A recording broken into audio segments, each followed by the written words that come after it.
Hello everyone, इस video में हम लोग देखने वाले हैं चैप्टर नंबर 2 पॉलिनोमियल की एक्सरसाइज नंबर 2। नमस्कार दोस्तों, मैं हूं नितिन पाटिल और आप सबका स्वागत है NI3 मैथ्स एजुकेशन में।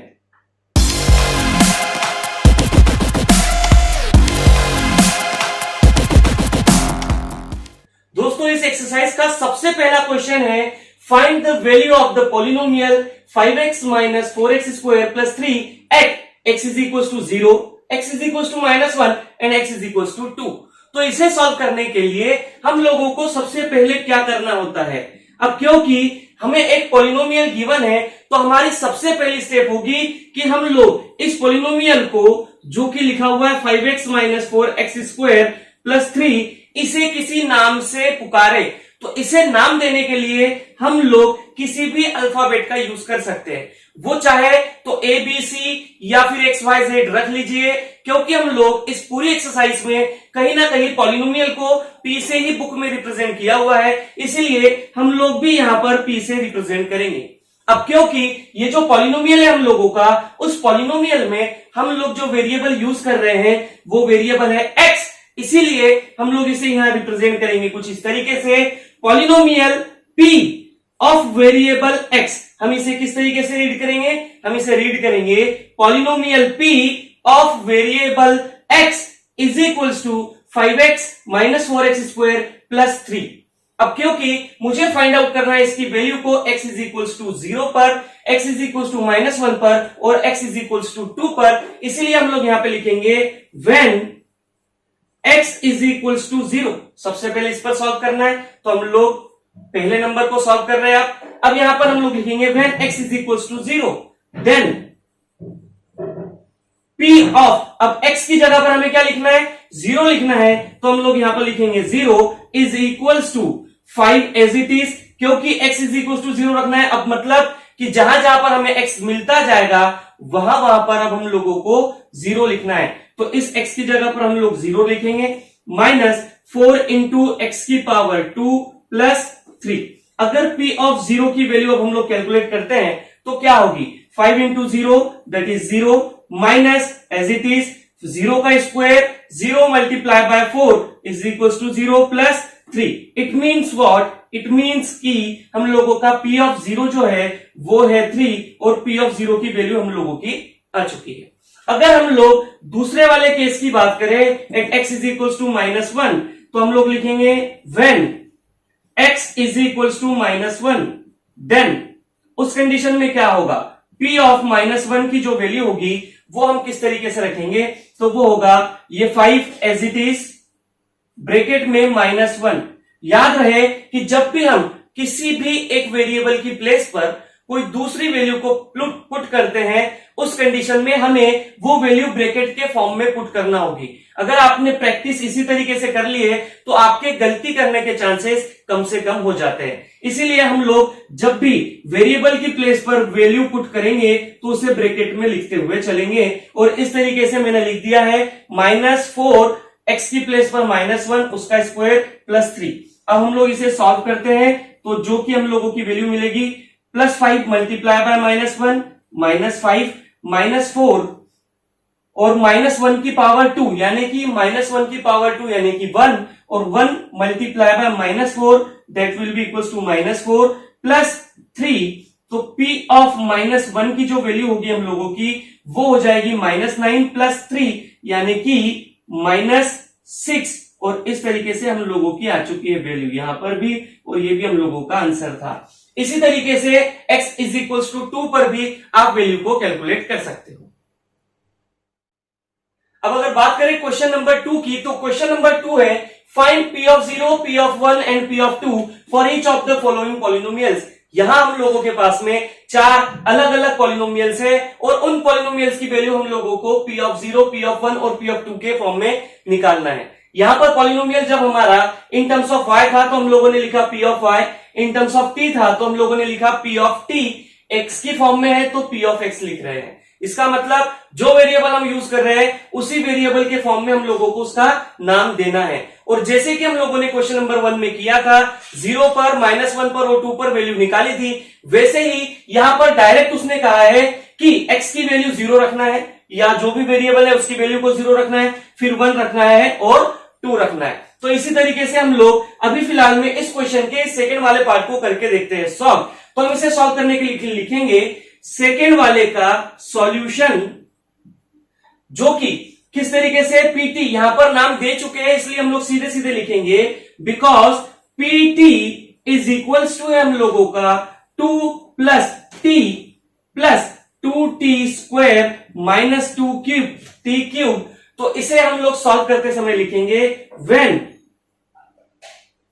यहां पर लिखेंगे हम लोग when t is equals to, हमको क्या निकालना है p ऑफ 0। तो p ऑफ 0 के लिए हम लोगों को क्या रखना पड़ेगा, t की वैल्यू को रखना पड़ेगा 0। तो हम लोग लिखेंगे t इज इक्वल्स टू 0। तो फिर क्या होगी वैल्यू, देन उस कंडीशन में p ऑफ 0 की जो वैल्यू हो जाएगी हम लोगों की होगी 2 प्लस 0 प्लस 2 इंटू 0 का स्क्वायर माइनस 0 का क्यूब। अब इसे सॉल्व करते हैं तो p ऑफ 0 की वैल्यू हम लोगों की क्या निकलती है, 2 प्लस ये हो जाएगा 0, ये भी पूरा हो जाएगा 0 और ये भी रहेगा 0। तो p ऑफ 0 की वैल्यू हम लोगों की मिल चुकी है हम लोगों को 2 और ये है हम लोगों का p ऑफ 0 का आंसर।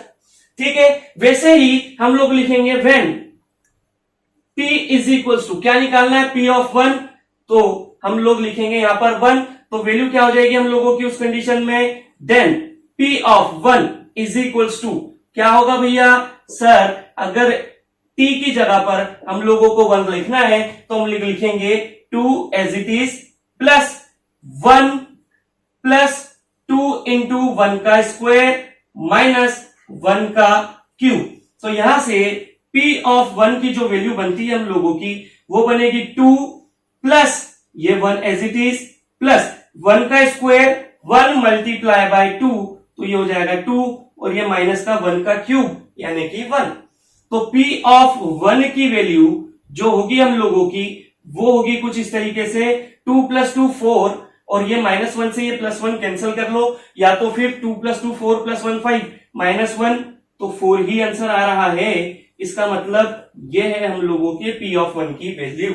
इसी तरीके से जैसे हम लोगों ने p ऑफ 0 निकाला, p ऑफ 1 निकाला, similarly we will find the value of p of 2। और जिस तरीके से हम लोगों ने इस क्वेश्चन को सॉल्व किया है वैसे के वैसे ही हम पहले क्वेश्चन को भी सॉल्व कर सकते हैं, तीसरे को भी और इसी के फोर्थ पार्ट को भी सॉल्व कर सकते हैं। अब अगले क्वेश्चन को समझने से पहले हम लोगों को एक छोटा सा कंसेप्ट समझना बहुत जरूरी है, जो कि है जीरोस ऑफ द पॉलिनोमियल। ये क्या होता है, देखिए अगर हमारे पास कोई भी एक पॉलिनोमियल है, फॉर एग्जांपल हम कोई पॉलिनोमियल ले लेते हैं 2x प्लस 4। अब ये पॉलिनोमियल जो है इसे हम लोग सबसे पहले नाम देंगे, तो इसका नाम हम लोगों ने दे दिया p ऑफ x। ठीक है, अब क्या किया हम लोगों ने, हम यहां पर x की कोई भी वैल्यू को रख सकते हैं, हम x की जगह पर किसी भी वैल्यू को रख सकते हैं। मान लीजिए कि अगर मैं x इज इक्वल टू 0 रखता हूं तो क्या हो रहा है हम लोगों का, p of 0 is equal to हो जा रहा है 2 into 0 plus 4 is equal to 0 plus 4 यानी कि 4। अब यहां पर p ऑफ 0 की वैल्यू क्या हो गई, 4 हो गई। अब इसी की प्लेस पर अगर मैं x इज इक्वल टू -2 रखता हूं, क्या लिख रहे हैं हम लोग, x इज इक्वल टू -2, तो यहां पर क्या होता है कि p ऑफ -2 की वैल्यू जो हो जाएगी वो होगी 2 इंटू -2 प्लस 4 यानी कि plus 2 multiply by -2 that is -4 plus 4 equals to 0। तो क्योंकि p ऑफ x की वैल्यू 0 हो रही है, हमारा जो p ऑफ x है, जो भी पॉलिनोमियल है p ऑफ x, उसकी वैल्यू क्या हो रही है 0। कहां, x इज इक्वल टू -2 पर, x इज इक्वल टू -2 पर, यानी कि x की वैल्यू अगर मैं -2 लिखता हूं तो जो p ऑफ x है उसकी वैल्यू हो जाएगी 0। इट मींस कि इस वैल्यू को या ऐसी वैल्यू को, वेरिएबल की ऐसी वैल्यू को जिसे अगर हम पॉलिनोमियल में रखते हैं और हमारा पॉलिनोमियल का सॉल्यूशन 0 होता है, तो इस टाइप की वैल्यू को हम लोग कहेंगे जीरोस ऑफ द पॉलिनोमियल। ध्यान से सुनिए, फिर से कह रहा हूं कि वेरिएबल की ऐसी वैल्यू जिसे हम पॉलिनोमियल में अगर पुट करें और उस पॉलिनोमियल का सॉल्यूशन 0 हो जाए तो उस कंडीशन में ऐसी वैल्यूज को हम लोग जीरोस कहेंगे। अब बात आती है कि किसी पॉलिनोमियल में कितने जीरोस होते हैं, तो अगर मुझे किसी पॉलिनोमियल में कितने जीरोस है ये देखना है, तो मुझे देखना होगा कि उस पॉलिनोमियल की डिग्री क्या है। अब क्योंकि यहां पर इस पॉलिनोमियल की डिग्री 1 है, इसीलिए इसके जीरोस जो होंगे वो एक ही होंगे, यानी कि एक ही ऐसी वैल्यू होगी जिसको अगर इस पॉलिनोमियल में रखता हूं तो इसकी वैल्यू 0 हो जाए। अब अगर इसी की प्लेस पर मैं दूसरा पॉलिनोमियल लेता हूं x² + 4x - 2, तो यहां पर हम लोगों की, क्योंकि 2 डिग्री है इसकी 2, इसलिए यहां पर जो मैक्सिमम नंबर ऑफ जीरोस होंगे वो 2 होंगे। ठीक है, यहां से हम लोगों को समझ में आता है, हम लोग किसी भी पॉलिनोमियल की डिग्री देखकर ये बता सकते हैं कि उस पॉलिनोमियल के नंबर ऑफ जीरोस कितने होंगे। तो मैक्सिमम नंबर ऑफ जीरोस कितने होंगे, 2 होंगे। अब ये मैक्सिमम नंबर ऑफ जीरोस क्यों कहा, ये दो जो जीरो होंगे ये दोनों जीरोस एक जैसे भी हो सकते हैं, सिमिलर भी हो सकते हैं, इसीलिए हम लोग इसे कहेंगे कि मैक्सिमम नंबर ऑफ जीरोस। ठीक है, ये दोनों जीरोस अगर एक जैसे हो गए तो आप कहोगे कि सर ये दोनों तो एक ही नंबर है, इसलिए ये तो एक ही जीरो हुआ। तो आप इसे ऐसे भी कह सकते हो कि ठीक है, ये एक भी हो सकता है, 2 भी हो सकता है, बट हमेशा इसे हम कहेंगे कि अगर किसी पॉलिनोमियल की डिग्री 2 है, इट मींस उसके 2 जीरोस है। हो सकता है कि वो एक जैसे भी हो। ठीक है, चलिए अब इसी कॉन्सेप्ट पर बेस्ड कुछ क्वेश्चंस को कर लेते हैं सॉल्व, जिसमें क्वेश्चन नंबर 3 हमारा इस तरीके से है, verify whether the following are zeros of the polynomial indicated against them. हम लोगों के पास में ऐसे तो इस क्वेश्चन में 8 अलग अलग क्वेश्चन है, मैंने उनमें से कुछ 4 को सिलेक्ट किया है और अब हम लोग इन 4 को सॉल्व करने का तरीका देखेंगे। पॉलिनोमियल है हमारा p of x = 3x + 1 और इसके अगेंस्ट हमको x की वैल्यू दी हुई है -1/3। हमें चेक करना है whether x = -1/3 is a polynomial of p of x और नॉट। तो हम लोग इसे किस तरीके से सॉल्व करेंगे, चलिए हम लोग सॉल्व कर रहे हैं। तो सॉल्यूशन किसे सॉल्व कर रहे हैं, हम लोग पहले वाले को सॉल्व कर रहे हैं। तो हम यहां लिखेंगे हियर, बिकॉज भी लिख सकते हैं, हियर भी लिख सकते हैं, जैसे आपको अच्छा लगे वैसे कर सकते हैं हम लोग। तो here p of x = 3x + 1। अब हम लोगों को क्या है कि x = -1/3 पर चेक करना है। तो हम चेक करने के लिए क्या लिखेंगे, हम लोग लिखेंगे when x = -1/3, देन उस कंडीशन में क्या हो रही है वैल्यू, p of -1/3 = 3 × -1/3 + 1। तो p of -1/3 ये 3 से ये 3 कैंसिल हो जाएगा, बचेगा -1 + 1। तो p of -1/3 क्या हो गया हम लोगों का 0।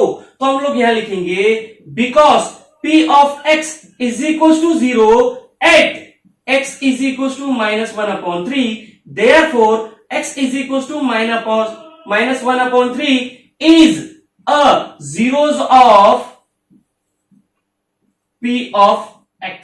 अब इसी क्वेश्चन के सेकेंड पार्ट की बात करते हैं। तो हम लोग लिखेंगे सॉल्यूशन ऑफ सेकेंड पार्ट, जो कि है हम लोग यहां लिखेंगे here p of x = 5x - pi when x = 4/5, then उस कंडीशन में क्या हो रहा है, p of 4/5 की वैल्यू क्या निकल रही है हम लोगों की, 4/5 की जो वैल्यू निकल रही है हम लोगों की वो है 5 as it is 4/5 - pi।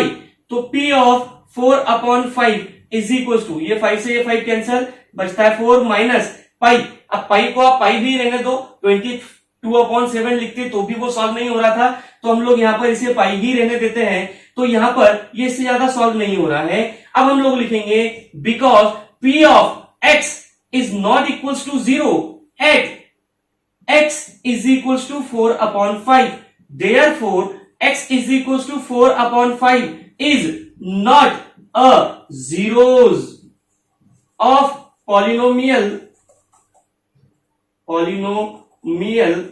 p of x। और इसी तरीके से जब जब भी हम लोगों को p of x की वैल्यू 0 मिलेगी, हम लोग लिखेंगे कि वो नंबर जीरोस है, और जहां पर भी हम लोगों को 0 के अलावा कुछ भी मिलेगा तो हम लोग लिखेंगे p of x is not equals to 0 eight जो भी आपकी वैल्यू है उस पर, तो आप उसे कहेंगे कि is not a zeros of the polynomial. चलिए अब देखते हैं इसी की थर्ड पार्ट की, जो कि है P of X is equal to L X plus M. तो हम लोग क्वेश्चन नंबर 3 को सॉल्व कर रहे हैं। हम लोग लिखेंगे here P of X is equal to L X plus M. अब यहां पर क्वेश्चन ये आता है कि सर हमें तो एल भी वेरिएबल दिख रहा है, एम भी वेरिएबल दिख रहा है और एक्स भी वेरिएबल दिख रहा है, तो फिर यहां पर हमने सिर्फ एक्स के फॉर्म में लिखा है। इसका मतलब यह है कि जब आपने इस पॉलिनोमियल में सिर्फ एक वेरिएबल को इंडिकेट किया है जो कि है एक्स, तो इसका मतलब यह है कि उस एक्स के अलावा आपको जितने भी वेरिएबल्स दिख रहे हैं वो अभी आर्बिट्ररी कांस्टेंट्स है। इसका मतलब आप कुछ समय के लिए इन्हें कांस्टेंट मानकर चल सकते हो। ठीक है, तो अब इसे सॉल्व करते हैं। यहां पर हम लोगों को क्या कहा है उसने कि हमें चेक करना है कि क्या x की value minus M upon L पर ये जीरोस है या नहीं है। तो हम लोग लिखेंगे when x is equal to minus M upon L then x p of x यानी कि p of minus M upon L, p of minus M upon L is equal to हम लोगों का हो जाएगा l multiply by minus M upon L plus M. L से L हो गया कैंसल, तो p of minus M upon L की जो वैल्यू होगी वो होगी माइनस एम प्लस एम, जिसका मतलब है इक्वल्स टू 0। फिर वही बात, because p of x is equals to 0 at x is equals to minus M upon L, therefore x is equals to minus m upon L is a zeros of polynomial p of x। और इस तरीके से हम लोग करेंगे इसे solve. अब अगले क्वेश्चन में दोस्तों हमारा p of x जो है वो एक क्वाड्रेटिक पॉलिनोमियल है, इसीलिए हम लोगों को दो अलग अलग वैल्यूज दी है x की और हमें चेक करना है कि क्या ये दोनों के दोनों वेरिएबल्स जो है, ये दोनों की दोनों जो वैल्यूज है क्या इसके जीरोस है या नहीं। तो हम लोग यहां लिखेंगे सॉल्यूशन नंबर 4 का हम लोग कर रहे हैं, तो यहां पर 4th नंबर का लिखेंगे here p of x is equal to है 3x स्क्वायर माइनस 1। तो हम लोग लिखेंगे when x is equal to, पहले माइनस 1 अपॉन रूट 3 पर चेक कर लेते हैं, तो then p of minus 1 upon root 3 is equal to क्या होगा, तो 3 इंटू माइनस 1 अपॉन रूट 3 का स्क्वायर माइनस 1, तो p of minus 1 upon root 3 is equal to 3 multiply by minus 1 का स्क्वायर 1 अपॉन रूट 3 का स्क्वायर 3 माइनस 1, 3 से 3 cancel हो जाता है, तो p of minus 1 upon root 3 की वैल्यू क्या मिलेगी 1 माइनस 1, ये हो जाएगा 1 माइनस 1 इज इक्वल टू 0। तो यहां से हमको एक चीज समझ में आती है कि because p of x is equal to 0 at x is equal to minus 1 upon root 3, therefore x is equal to minus 1 upon root 3 is a zeros of polynomial p of x। ठीक है, चलिए अब इसी का second part देख लेते हैं हम लोग, जो कि है when x is equal to 2 upon root 3।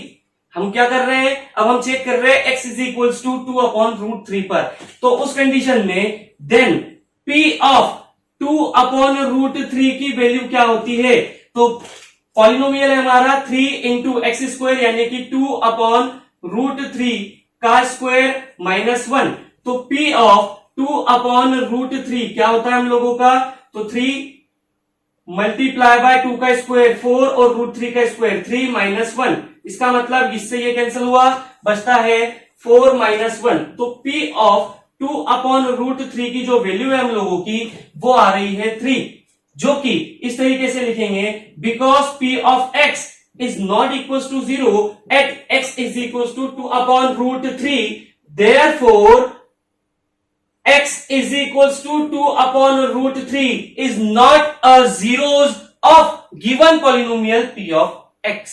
अगला क्वेश्चन जो है हम लोगों का वो है find the zero of the polynomial in each of the following cases.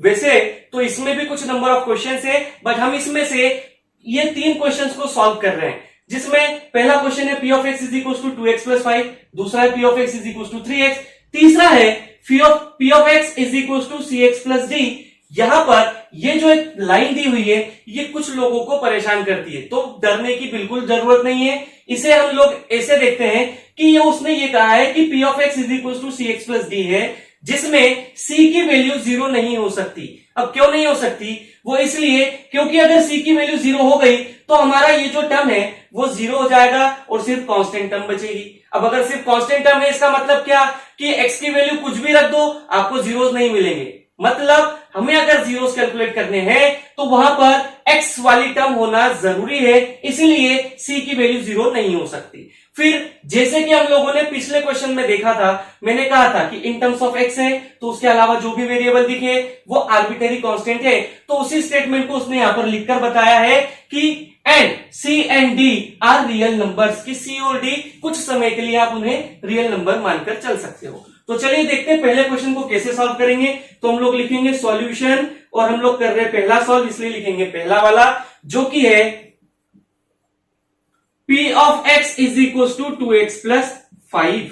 अब देखिए कंसेप्ट क्या कहता है, कंसेप्ट ये कहता है कि जीरोस फाइंड आउट करना है, यानी कि x की ऐसी वैल्यू जिसे इसमें पुट करने पर इसकी वैल्यू 0 हो जाए।